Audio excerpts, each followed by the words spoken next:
For longer than memory can tell, humans have been drawn to the waters of Prince William Sound for its overwhelming beauty and bountiful resources. The Chugach depended on the area for critical resources like salmon. Russians hunted these waters for valuable otter pelts, and Americans flooded Valdez en route to interior gold prospects.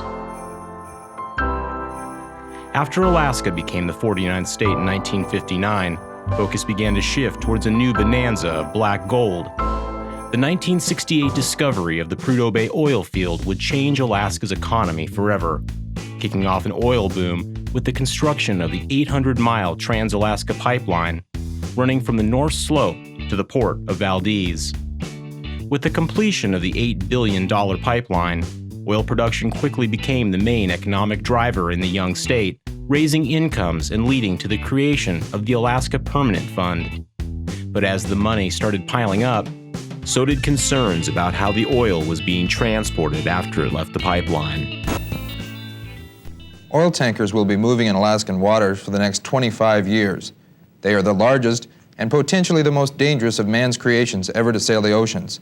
Alaska Review took a look at what their presence might mean to Alaska. What does it mean to the state of Alaska to have built environmentally and technically the finest pipeline that has ever been built in history to then transport our oil through our fragile marine ecosystems, if you will, in tankers that are technically and environmentally obsolete? Do you think the tanker fleet in the Port of Valdez is of a standard of the rest of the pipeline?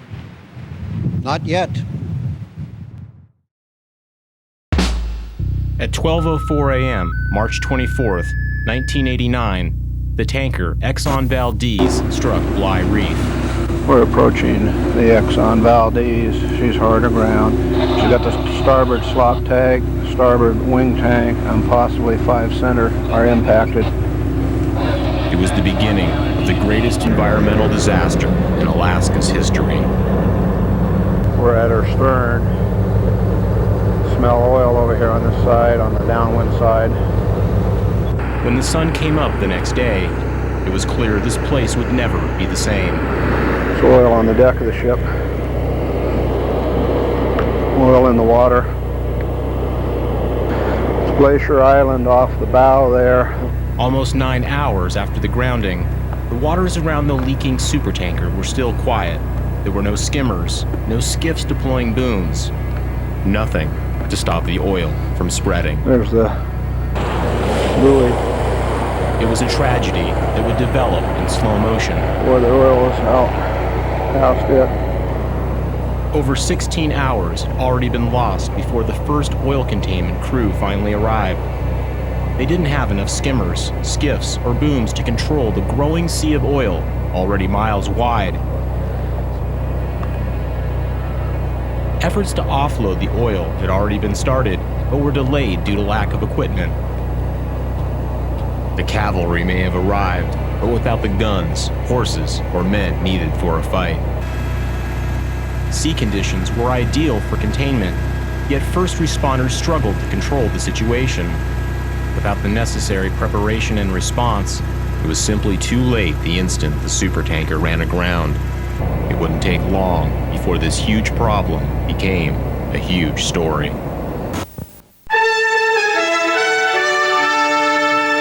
This is the CBS Evening News. Dan Rather reporting. Good evening. An oil tanker ran aground today off the nation's northernmost ice-free port, Valdez, Alaska. The first pictures are just in, and the consequences are costly. Tonight, the Interior Department said it fears that much wildlife will be killed. Those fears would soon become a grim reality. As the eyes of the world descended on Prince William Sound, growing teams of skimmers and booms fought to contain and recover the slick of oil. On March 27th, 3 frantic days after the grounding, time ran out. A storm arrived in Prince William Sound, pushing the oil onto beaches and making containment an impossible fantasy. In the end, 11 million gallons of oil would spill from the Exxon Valdez, the equivalent of 17 Olympic-sized swimming pools. The oil would eventually spread 470 miles throughout Prince William Sound and down the Alaska Peninsula towards Kodiak, affecting an estimated 1,300 miles of shoreline. In the hardest hit areas, wildlife and ecosystems were devastated. If you're an air-breathing animal and you're affected by the spill, meaning you're a marine mammal that has to breathe just above, come up to the surface of the oil and then breathe in this airspace that's literally inches above that. There's vapors there, so they're inhaling vapors. If you're a bird, a diving bird, a marine bird, you're landing on the water, you're getting oil in your feathers and whatnot. If you're a sea otter, you live on the surface of the water. You dive, but you live on the surface. If you're an air-breathing animal that's exposed to oil, you're going to be deeply affected acutely and relatively swiftly. And so as a consequence, the normal thing in a spill is you find lots of carcasses.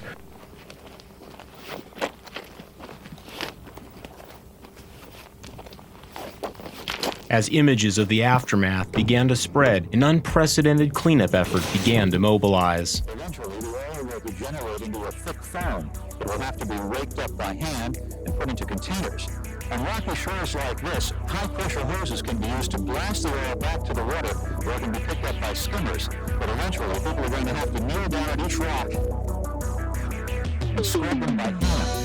At the time, it was the largest cleanup effort in history, utilizing 10,000 workers, 1,000 vessels, 100 aircraft, and extending into 4 years. Before the spill, I had spent weeks in Prince William Sound kayaking around and seeing it in its pristine condition. During the spill, within about 2 weeks of the spill, I found myself on a beach in what was like a major industrial scene that you would find in any highly industrialized state, with a petroleum refinery or something, with the associated smells and sounds. And the contrast was almost couldn't be described. It just kind of took your mind away when you saw what was formerly pristine and now was totally despoiled. I didn't have any concept of how bad or big this was going to be. It just absolutely stunned you. It was nothing that your mind couldn't have been prepared for. With the arduous cleanup underway, efforts to assess the damage to the environment began. It was crazy. Everybody tells stories about those days, the first couple years. Everybody was scrambling to try and document and capture the impacts. One of the biggest things, we didn't know what it was like. As attorneys, we first asked the scientists, so what's the damage? And one of their reactions was, we don't know very well. The baseline is simply not there. There had not been much research. There just wasn't anything. So you really had to start literally, from the ground up and learn not just is the species present, but its life history, how it behaves, what are its normal presence in the sound and its role in the sound. As the magnitude of the damage became clear, the state of Alaska and the federal government struck an agreement to jointly oversee the recovery of Prince William Sound. We reached an agreement with the federal government as to how the use of damages, and we knew there would be damages, would be expended. The result was the formation of the Exxon Valdez Oil Spill Trustee Council. It's required the federal and all the state trustees to all come together and come up with a common plan. It's been a good way to accomplish the mission, and that mission is, in one word, restoration. It had a lot of influence and a lot of effect then in terms of the science of oil spills. It's a very dramatic turning point between how spills were studied prior to Exxon Valdez and how they're studied Exxon Valdez and post-Exxon Valdez. Very, very different. Much better science, much better understanding.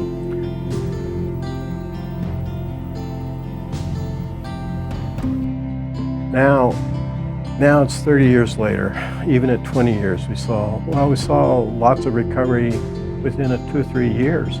There are some species, killer whales, for example, with long life histories and low reproductive potential, where their recovery is very slow. The AV pod is not recovered all the way to where it was because of those low reproductive rates. AT1 pod, the transient pod, will never recover because all the females, all the reproductive females were lost. But most of the species, pink salmon with their high reproductive capability, recovered in several years after the oil was cleaned out of the intertidal zone enough that the elevated embryo mortalities no longer occurred. Their populations bounced right back up. It's not always that simple or that easy. The herring, for example, herring is one of the species that was identified as being impacted by the Exxon Valdez oil spill. It is a critical species. It's a forage fish, so it's a small fish. And basically, everything in Prince William Sound eats herring at some stage. The birds are eating the eggs, or they're eating the young fish, or all the way to the adults, the whales, the sea lions. So if you want to see the most active time in Prince William Sound, you want to be at the herring spawn. After the oil spill, the fish actually did okay for a couple years, then the population crashed, and it went from well over 100,000 tons down into around 20,000 tons. And in most recent years, it's dropped down somewhere between 5,000 and 10,000 tons. Did the ecosystem change? Was there a tipping point that now prevents the herring from recovering? Currently, we are doing a lot of different work as far as surveys so that we know what that herring population looks like, modeling of that herring population. There's 3 major diseases that we are looking at. I can't pronounce them, so I'm not going there. We're looking at how they move. But there's still hope that the herring are going to recover because of how its biology works. One of the big issues remains that you can find oil in some of the beaches. We call it the lingering oil. The oil has persisted in the environment much longer than anyone anticipated. The sound from a distance appeared fine and pristine again, but when we started digging in, literally, that's when we discovered, some of these species may not be recovering because there's potentially still oil in the environment that they're getting exposed to. It looks fine. The beaches, you would not be able to tell there's been an oil spill unless you bring a shovel. You dig down 12 inches, you get this, which, if you could smell it, it's nothing but oiled gravel, oiled rocks, and it's heavy oil, and it smells like oil. And we're talking about actual liquid oil that still has volatile components to it, and once an organism gets into it, it's not a good thing. This lingering oil, to me, is a heart versus head question. Yeah. The heart says, take it out. The head says, I will cause more damage taking it out than I will by leaving it in. And until we can find a way that we can actually go on the beach, turn everything over, get the oil out without destroying the beach, we're always going to have this problem. In 2010, it was estimated that approximately 23,000 gallons of oil remained in Prince William Sound. Recent studies in 2015 found that there had been essentially no change in the estimated total area of subsurface oil at several sites. For all but the youngest Alaskans, we may never live to see a day when there's no oil hidden in the beaches and coves of Prince William Sound. It remains a vivid reminder of a distant mistake. Why do we need the council? I go into Prince William Sound, I don't see any oil. I see plenty of otters, I see orcas, I see birds. I think all of that is true, but we have to remember that part of the bottom line is that there's some things you just can't fix. You can't have an orca factory. There are some species, like primarily herring, that need continual study. And secondly, the council's mission is not only restoration, rehabilitation, replacement, but also enhancement. 30 years after the spill, The Exxon Valdez Oil Spill Trustee Council continues to help monitor lingering oil, aid in the recovery of spill-affected species, and help projects with the overall mission of restoring affected areas to their pre-spill condition. One of the enduring legacies of the spill will be the fact that there is now a baseline. We now know what's out there. If there is another issue, whether it's a disaster such as an oil spill, but even if it's of a larger scale like climate change, we now know what was there before, and people will be able to quantify damages and changes in the environment. Every year I appreciate that things are improving, things are really, on a great road of recovery, but there's still more to tell. There's still more to the story. Not all of it is done yet.